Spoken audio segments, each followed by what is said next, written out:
This conference has actually more or less paid its way, and so I hope we will be doing more of these conferences in future years, and hopefully we'll be able to do them in other cities too, in the Cascadia bioregion. As a lot of you know, we have the Living Building Conference the Living Future Conference every year. This year was in Portland, and we attracted 1,200 people, and it's turned into a fantastic event. If any of you haven't been there, please come. Next year it's in Seattle. And a lot of the greatest ideas that are emerging right now in the field of green, you first see them at that conference. That's becoming the go-to conference if you're interested in green anything, green buildings, green communities, green farming. So hopefully we'll be doing more of those, and here in Victoria and in Vancouver.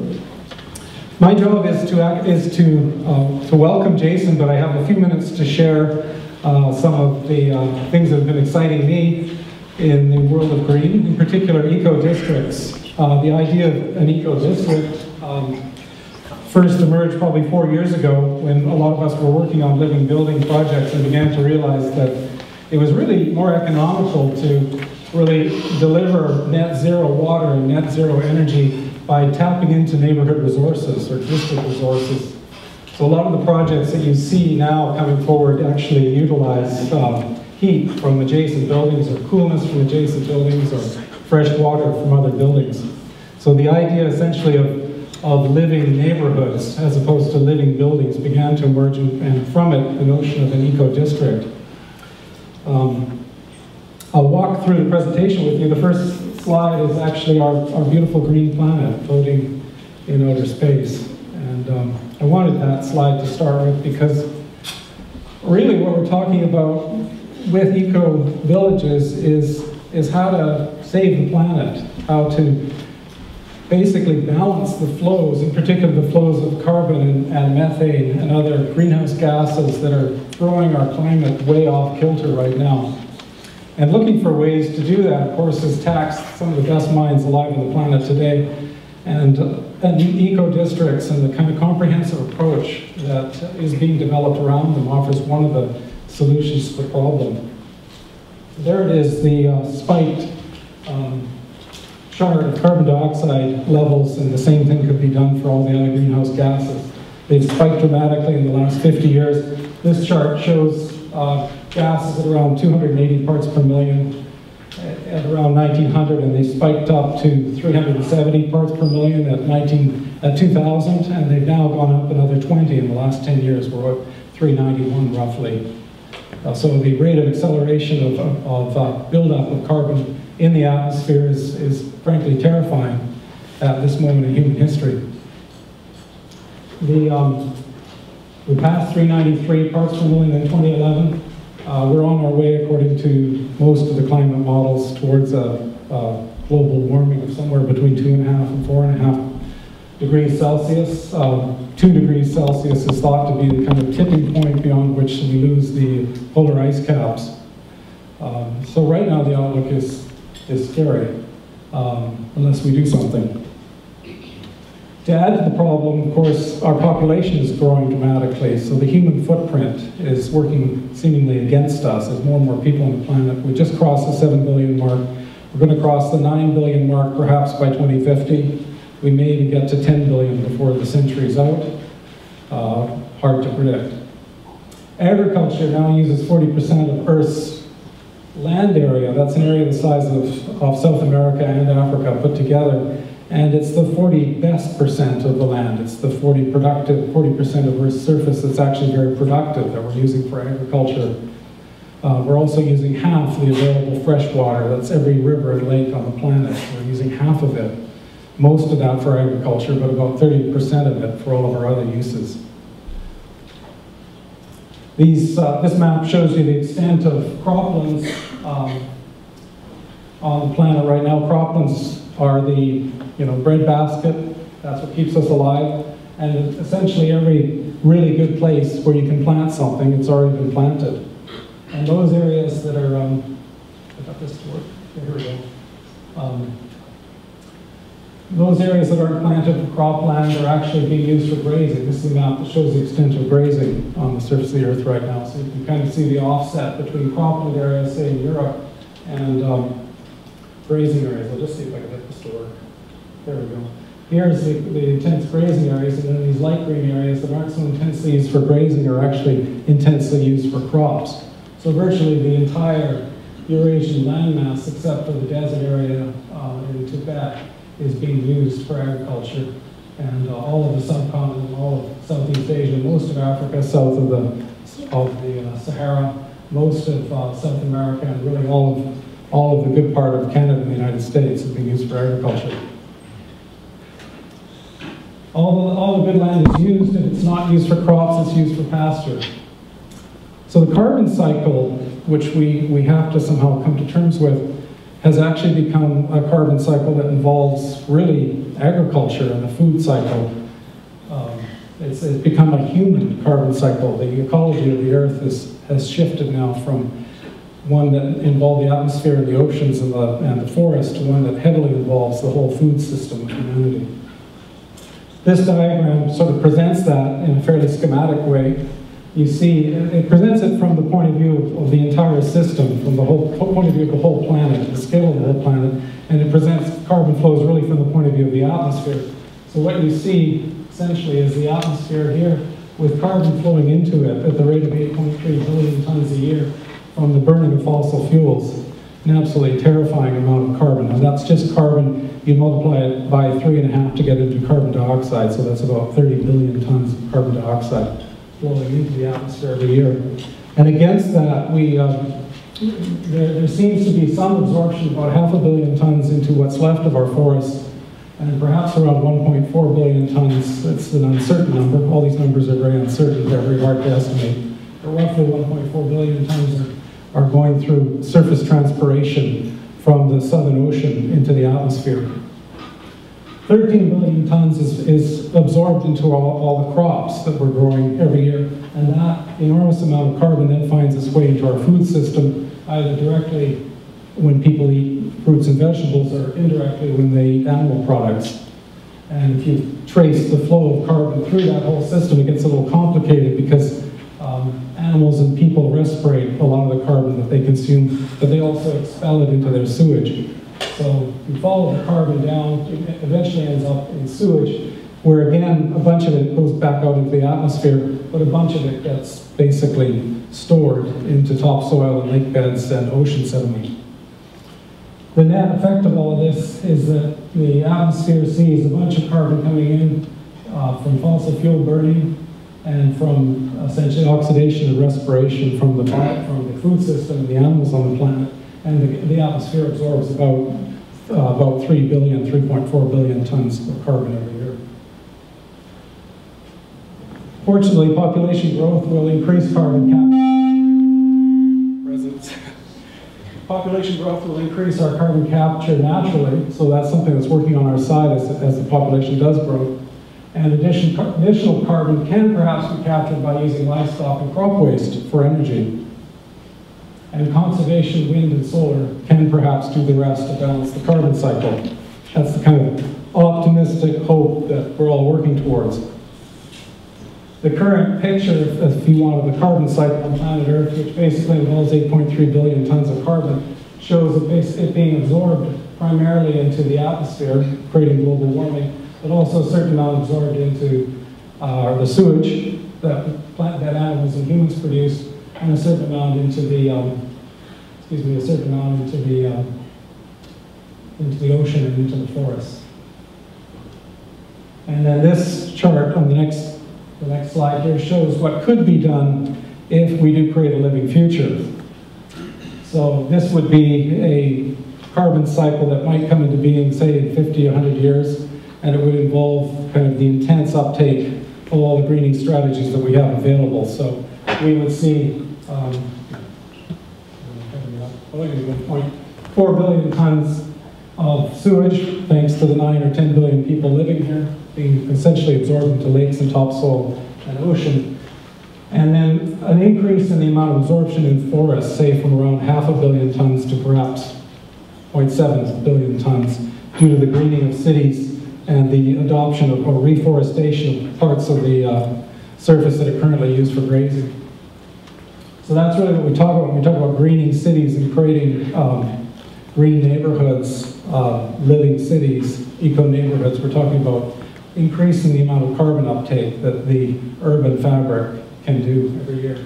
And we've also got the gradual uptake of solar and wind energy. If it did 15% of our total power load by the end of the century, we would get 1.5 billion tons of offset. That would be a reduction essentially in our fossil fuel use. And the conservation of energy, more and more efficiency, would reduce our uptake by 2 billion tons. And then there's the opportunity to essentially do a fuel shift from fossil fuels over to biofuels by using farm waste as opposed to dedicated crops. If we use dedicated crops, we're going to accelerate the whole carbon cycle, but if we use farm waste, we'll leave the carbon cycle alone and simply divert the oxidation of plant material to the production of biofuels. So that whole enterprise, the use of farm waste and livestock waste, can offset us by about 1.9 billion tons to 0.4 billion tons, which would essentially close the carbon loop, and we'd be back into a sustainable carbon cycle. The tools for doing that, I'll just run through them because I want to talk really about eco-neighborhoods. And eco-neighborhoods are places where we're able to uptake the use of all of these tools in a feasible and economical way. So the tools are solar PV, solar thermal, for any of you that haven't seen these kind of vacuum tube panels. Geo-exchange, people are pretty familiar with that. It draws heat out of the ground at around 50 degrees Fahrenheit and then goes through a heat pump to lift the temperature of that heat up to 120 degrees where it can be used to heat buildings. Better windows, better insulation, better buildings can lower building energy demand. Buildings right now use about 20 to 25% of our total energy, and of that, roughly 60% goes into heating and ventilating. Mining energy from both from the sewage system and from the cold water supplies. The Capital Regional District has come up with a method to mine heat out of the region's cold water mains. Likewise, one can mine heat out of the region's sewer mains, and where you have a large building complex, such as downtown Victoria, it's possible to do energy conservation by mining that heat. Wind turbines. This is a kind of solar energy system where reflectors are used to create very, very hot oil that runs through a pipe along the length of that and then fires a steam turbine. Electric cars offer an enormous opportunity to reduce energy load. And then there's biodigesters, the whole farm waste zone. Take agricultural waste and use special microbes to turn that waste into biogas and biofuels, either as liquid fuel or as gaseous fuel. If it's liquid fuel, it can be used to run buses and farm vehicles and cars and tractors. If it's gaseous, it can be used to provide cooking gas for buildings. Microbes. This is a shot I took at the Latinga Institute in Holland last summer, and they're developing microbes to do all this, kind of special bioengineered microbes that essentially shift you from one kind of organic molecule to another kind of organic molecule. This is a gentleman we met there who's the head of the institute who's developed a microbe that can actually eat arsenic. So he's standing in front of an arsenic-eating tank in the middle of a parking lot in the little town of Utrecht, and it's slowly turning the groundwater under the parking lot into something clean and safe. And then this is the opportunity to turn human sewage into biogas to run buildings. And this is the first plant in Holland that's actually just in its first year of operation right now at a little town called Snik on the northwest coast of Holland. And it's a 240-unit apartment complex. And all the sewage from that apartment complex is drained into big tanks.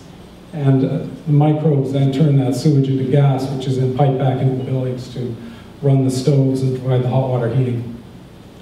And this kind of scaled system starts to become economically worth doing. And here's Klaus, the gentleman that built the system, and he's offering me a drink of water from the tailpipe of their biodigester system, and it had a charming aroma, but I didn't take a drink, but it was, he thinks it's good. And of course, on the agricultural side, more and more intensive agriculture is really a huge opportunity for us, both with urban farming and with permaculture or biointensive agriculture out in the countryside. This is a picture of a permaculture farm down on Orcas Island, run by three brothers, Doug and Sam and Joe Bullock, and they've been doing this for the last 30 years. And actually, in the course of creating this farm on 10 acres, the first thing they did was create this marshland here. They flooded an old potato field and turned it back into an amazingly productive and complicated ecosystem. And that marshland is then used as the water supply. They've got solar panels that pump 3,000 gallons of water every day up at the top of a ridge. And from there, the water irrigates the entire hillside. The farm is completely off-grid, so these guys are doing a living farm. It's zero net energy and zero net water flows. It's all very low tech. You just simply go and turn the solar panels to point towards the sun. And you can actually hear the pump speed up when you do that. You can tell the amazing effectiveness of pointing your solar panel. Greenhouses. The whole thing is all about starting plants. Amazing number of starts. Incredibly varied 10 acres. I mean, there must be 1,000 different species here. And there's Doug showing us proudly all of the plants that are slowly coming up. Walnuts. And green architecture in the middle of that, in the grand tradition of hippie architecture. So there's a green building, LEED Platinum, I would think, at least. Probably built for around $20 a square foot. And some more green architecture. This stuff is passively heated and passively ventilated. Quite beautiful, really. And then agricultural services. So the whole idea of an eco-district, eco-neighborhood, to up the agricultural services. And the important thing to realize is that agricultural services are done by us, by human beings as well as by bees. I mean, we're principal players in the whole ecosystem now. There's 8 billion of us, or 7 billion of us on the planet. We can't be overlooked. So what we do, eating and shitting, is really a critical part of the balance that we're trying to seek. Cleaning our dishes, creating great water, all those nutrients go back into the plants. And composting toilets, the low-tech version of a biodigester. So how do we make this green future, this living future happen? How do we essentially change ourselves from a non-sustainable to a sustainable carbon cycle? And here's sort of the economic returns on these various options. And you know, they're essentially not that economic, but if you cluster them into eco-districts, you achieve the economies of scale that can start to make alternative energy work from a financial point of view. So these numbers, solar PV would say 4% return. That would be recent with the reduction in solar panel costs that's happened over the last couple of years. Solar thermal shows a much better efficiency and a much higher rate of return, but there's a limitation to what you can do with warm water.